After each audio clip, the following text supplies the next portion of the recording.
नमो भगवते वासुदेवाय। सज्जनों, अब इस अध्याय में मानधाता की संतति और त्रिशंकु का स्वर्गारोहण तथा सगर की उत्पत्ति का और विजय की कथा है। ओम नमो भगवते वासुदेवाय। सज्जनों, अब हम मानधाता के पुत्रों की संतान की का वर्णन करते हैं। मानधाता के पुत्र अम्बरीश के युवनाश्य नामक पुत्र हुआ, उससे हारित हुआ, जिसके अंगिरा गोत्री हारित गण हुए।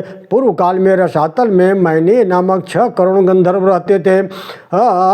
वे समस्त नागकुलों के प्रधान रत्न और अधिकार छीन लिए गए थे। गंधर्वों के पराक्रम से अपमानित हो वे सभी नागेश्वरों द्वारा स्तुत किए जाने पर भगवान सर्ववेदेश्वर प्रणाम कर उनको नागगण ने कहा, भगवान, इन गंधर्वों से उत्पन्न हुआ हमारा भय किस प्रकार शांत होगा। भगवान पुरुषोत्तम ने कहा, युवनाश्व के पुत्र मानधाता जो इसमें पुरुकुत्स नामक यह पुरुकुत्स नामक पुत्र है, उसमें प्रविष्ट होकर मैं उन संपूर्ण दुष्ट गंधर्वों का नाश कर दूंगा। यह सुनकर भगवान जलशायी को प्रणाम कर समस्त नागाधिपतिगण नागलोक में लौट आए और पुरुकुत्स को लाने के लिए अपनी बहन एवं पुरुकुत्स की भार्या नर्मदा को प्रेरित किया। तदनंतर नर्मदा पुरुकुत्स को रसातल में ले आई। रसातल में पहुंचने पर पुरुकुत्स ने भगवान के तेज से अपने शरीर का बल बढ़ाने लगे और संपूर्ण गंधर्वों को मार डाला। फिर अपने नगर में लौट आए। उस समय समस्त नागराज ने नर्मदा को यह वरदान दिया कि जो कोई तेरा स्मरण करते हुए तेरा नाम लेगा उसको सर्प विष से कोई भय न होगा। नर्मदा को प्रातः काल नमस्कार है, रात्रि काल में भी नर्मदा को नमस्कार है। हे नर्मदे, तुमने बारंबार नमस्कार है, तुम मेरी विष और सर्प से रक्षा करी है। इसका उच्चारण करते हुए दिन अथवा रात्रि में किसी समय भी अंधकार में जाने से सर्प नहीं काटता तथा इसका स्मरण करने से भोजन करने वाले का खाया हुआ विष भी घातक नहीं होता। पुरुकुत्स को नागपतियों ने यह वर दिया कि तुम्हारी संतान का कभी अंत नहीं होगा। पुरुकुत्स ने नर्मदा से त्रसदस्यु नामक पुत्र उत्पन्न किया। त्रसदस्यु ने अनरण्य हुआ, जिसे दिग्विजय के लिए रावण ने मार डाला था। अनरण्य के पृषदस्व के हर्यश्व के हस्त के सुमना के त्रिधन्वा के त्रयारुण के सत्यव्रत नामक पुत्र हुआ, जो पीछे त्रिशंकु को लाया। नमो भगवते वासुदेवाय। वह त्रिशंकु चांडाल हो गया। एक बार 12 वर्ष तक अनावृष्ट रही। विश्वामित्र मुनि की स्त्री और बाल बच्चों के पोषणार्थ अपनी चांडालता को छुड़ाने के लिए वह गंगा जी के तट पर बड़ के वृक्ष पर प्रतिदिन मृग का मांस बांधाता था। इससे प्रसन्न होकर विश्वामित्र जी ने उसे सदैह स्वर्ग भेज दिया।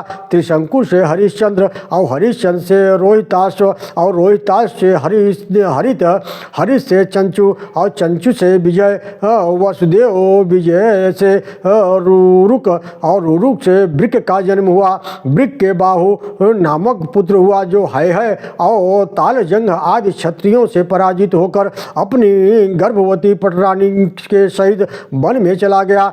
पटरानी के सौत ने उसका गर्भ रोकने की इच्छा से उसे विष खिला दिया। उसके प्रभाव से उसका गर्भ 7 वर्ष तक गर्भाशय में ही रहा। अंत में बाहु वृद्धावस्था के कारण आर्य मुनि के आश्रम के समीप मर गया। तब उसकी पटरानी ने चिता बना करके उस पर अपने पति का शव स्थापित कर उसके साथ सती होने का निश्चय किया। उसी समय भूत, भविष्य और वर्तमान तीनों काल के जानने वाले भगवान आर्य मुनि ने अपने आश्रम से निकलकर उससे कहा, ऐ साध्वी, यह व्यर्थ दुराग्रह को छोड़ दे।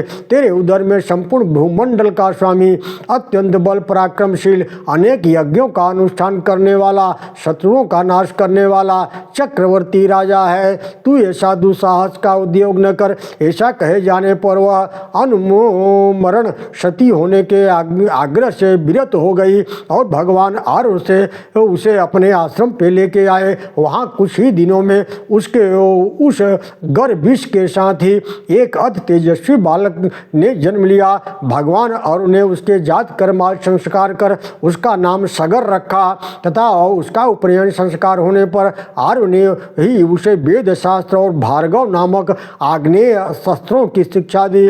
बुद्धि का विकास होने पर उस बालक ने अपनी माता से कहा, माँ यह तो बता, इस तपोवन में हम क्यों रहते हैं, हमारे पिता कहाँ हैं। इसी प्रकार और भी प्रश्न पूछने पर माता ने उससे संपूर्ण वृत्तांत कह दिया।